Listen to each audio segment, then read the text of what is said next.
एक second ma'am सामने ma'am यहाँ पे मैम आइए आइए आइए चलिए मैम यहाँ पे देखिए मैम एक सेकंड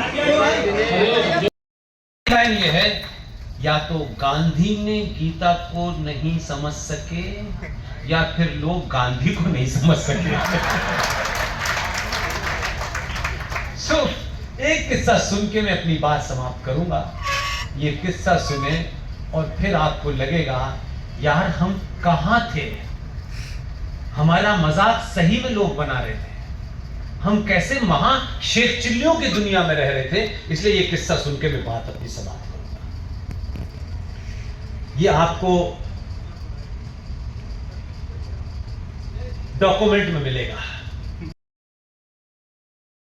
प्रधानमंत्री हमने ऐसे ऐसे विदेश मंत्री, क्योंकि दुनिया, आप घर में कुछ भी कहते रहिए, आप घर में बहुत बड़े मियां मिट्ठू हैं, आप बड़े महंगे कपड़े पहनते हैं, बड़ी महंगी गाड़ी है, दुनिया को इससे कोई मतलब नहीं है। जो आदमी यहां से बाहर जाता है वो भारत को रिप्रेजेंट करता है। वो कैसे कैसे लोग आपने चुने और आपकी इस सत्ता पे, जिसको आप भगवान राम, चाणक्य और जाने किस किस का जिक्र करते हैं, लेकिन हम वोट देते वक्त ये सोचते नहीं है कि हम करने क्या चाह रहे हैं। बेटी के लिए लड़का चुनेंगे तो गोत्र के अंदर गोत्र भी हम पता कर लेते हैं, लेकिन राजा चुनते वक्त तो हम 2 रुपए किलो चावल हमको कौन देगा, हम उसी को जिताएंगे।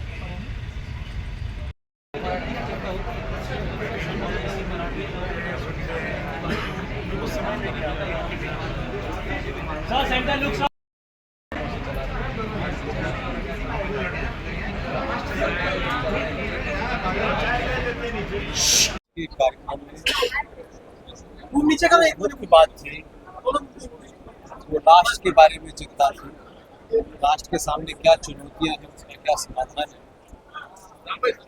स्टेट में और नेशन के बीच का जो गैप है समझाने की कोशिश कर रहा हूँ। स्टेट को एक चुनी हुई सरकार चलाती है, नियमों से चलाती है, विधान से चलाती है, लेकिन राष्ट्र सरकारें जब चलाने लगे तो समझ लो कि राष्ट्र समाप्त हो चुके, राष्ट्र को समाज चलाते हैं।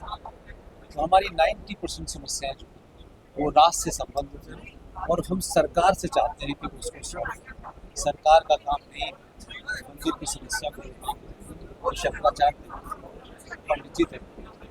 इसलिए कई ऐसी चीज़ें इस देश में हो रही हैं, जैसे वक्फ कानून के बारे में आपको बता दें, भारत के संविधान में सेक्युलर शब्द आ गया, सोशल शब्द आ गया। जब भारत में रहने वाला हर एक बराबर है और भारत का राज्य का स्टेट का रिलीजन है वो हिंदू नहीं है, तो फिर इस देश के अंदर माइनॉरिटी कमीशन, माइनॉरिटी बोर्ड, वक्फ बोर्ड, फिर माइनॉरिटी आपका एजुकेशन बोर्ड, ये सब क्यों बने? ये संविधान के विरुद्ध है। समाज को खड़ा होना होगा, नेताओं ने वोट बैंक की राजनीति करती है, इसलिए वो कभी भी सोचते हैं। मेरा इतना ही कहना है कि समाज के खड़ा होगा, चुनौतियाँ हैं चारों तरफ, वो ठीक होगी। जैसे मैंने आपको कहा कि दो यहाँ जो लोग हैं, मैंने सुना है आपके महाराष्ट्र में आजकल सियासी तौर पे बेरोजगार हैं। जब वो बेरोजगार होते हैं तो उनको मराठी की चिंता होती है, और किसी मराठी को, किसी हिंदी भाषी को आप गुंडागर्दी से मारपीट करके उससे मराठी बुलवा सकते हैं। लेकिन मेरा सवाल ये है कि अगर हिम्मत है तुम्हारे अंदर इतनी, तो जो लोग अजान उर्दू में और अरबी में दे रहे हैं उनसे मराठी में क्यों न दें?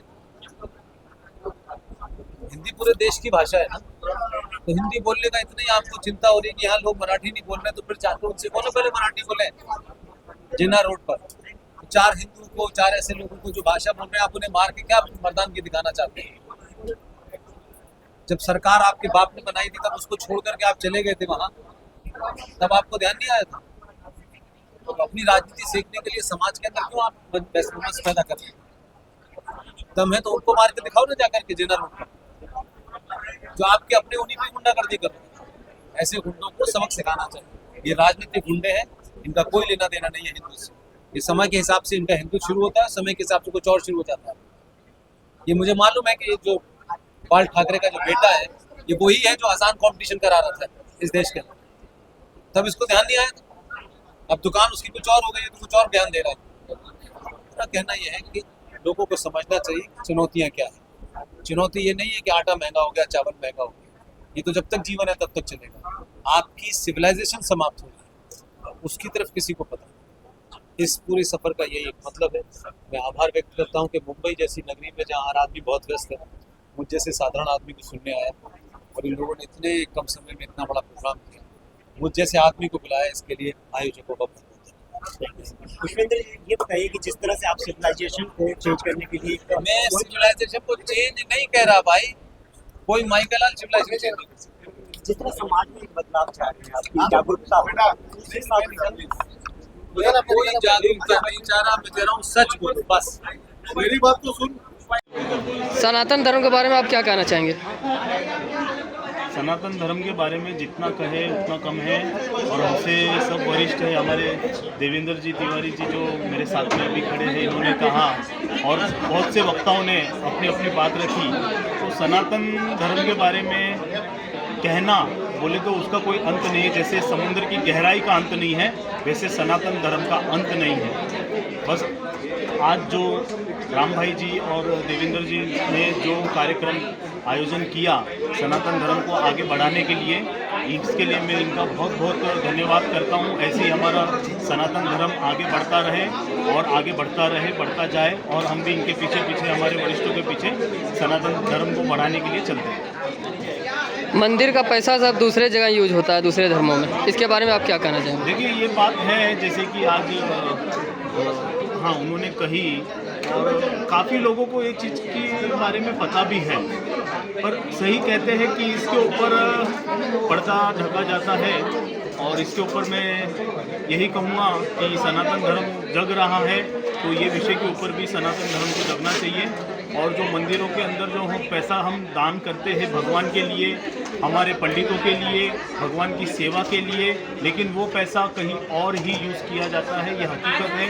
तो हिंदुओं को सबको एक साथ होकर इसके पर चर्चा करनी चाहिए और जागरूक होना चाहिए कि हमारा पैसा लगे, या फिर वो मंदिरों में दान ना करते हुए एक पूरे सनातन धर्म को, गवर्नमेंट को एक ट्रस्ट बना के दे दीजिए और उसके अंदर वो पैसा जाए और सनातन धर्म के बच्चों को स्कॉलरशिप के लिए या जो भी कुछ अन्य सेवा लगती है, हमारे बच्चियों का जो गरीब बच्चे हैं, गरीब बेटियां हैं, उनके कन्यादान में वो पैसे यूज़ हो, मेरा यही मानना है। इस माध्यम से आप क्या कहना चाहेंगे, जनता को क्या संदेश देना चाहेंगे?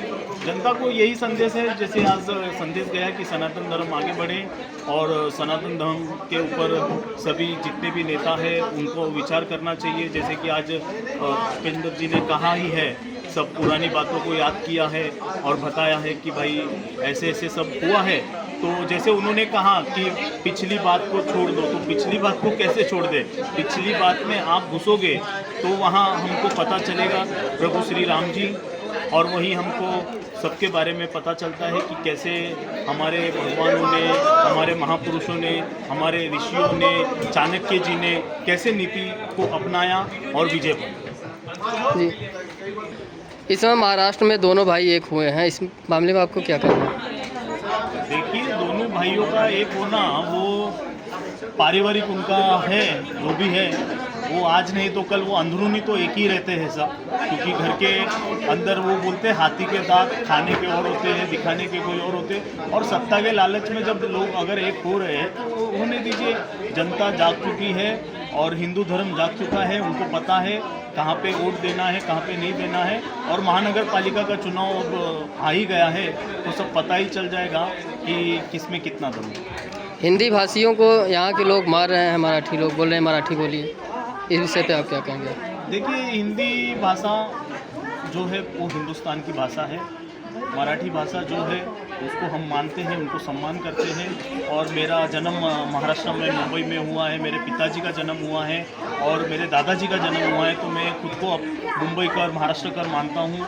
और मराठी की भाषा मैं खुद भी बोलता हूँ और हिंदी भी बोलता हूँ। तो अभी जैसे अन्य राज्य में अगर हम गुजरात में जाते तो हमको वो गुजराती नहीं आती है, तो हमको क्या बोलना पड़ता है, हिंदी में बात करते, तो वो भी हमसे हिंदी में बात करते हैं। तो मेरे ख्याल से ये गलत है, ऐसे नहीं होना चाहिए, इसके ऊपर रोक लगनी चाहिए। जिसकी जो भाषा है जैसे बात करे वो कर सकता है, क्योंकि ये हिंदुस्तान है, सबसे पहला हिंदुस्तान है। आपका परिचय? भाई वो सनातन धर्म के बारे में आप क्या कहना चाहेंगे? जब से मोदी जी आए हैं तब से सनातन के लोग जाग गए हैं और हमें आज समाज में उसके जैसे लोग चाहिए। तो हमें बताएं कि आज सनातन धर्म आज 60-70 साल से कांग्रेस पार्टी और जितने राजनेता थे हमारे धर्म को किस दोयम दर्जे का नागरिक बना के कहाँ ढकेल रहे थे। आज धीरे धीरे सब लोगों को, जब से मोदी जी आए, सनातन धर्म के बारे में लोगों को ज्ञान हुआ और हो रहा है, अब जाग रहे हैं लोग। मंदिर में सोना चांदी जो पैसा चढ़ाया जा रहा है उसके बारे में आप क्या कहना चाहेंगे? जो मंदिर में सोना चांदी पैसा चढ़ता है उस पर हिंदुओं के गरीब बच्चों का अधिकार है। जो बच्चे गरीब हैं, बीमार हैं, फीस नहीं दे पा रहे हैं, इस एक हक हमारे हिंदुओं का है। आज मुसलमानों का सनातन बोर्ड बना हुआ है, वक्फ बोर्ड बना हुआ है, उनके पैसे नहीं लेते, हमारे मंदिरों से पैसा लेके आज मस्जिदों को, मुसलमानों को और इसके बाद क्रिश्चियन मिशनरी को, सबको क्यों दान देते हो भाई? हिंदू का पैसा हिंदुओं के लिए लगना चाहिए। आपका परिचय? देवेंद्र तिवारी।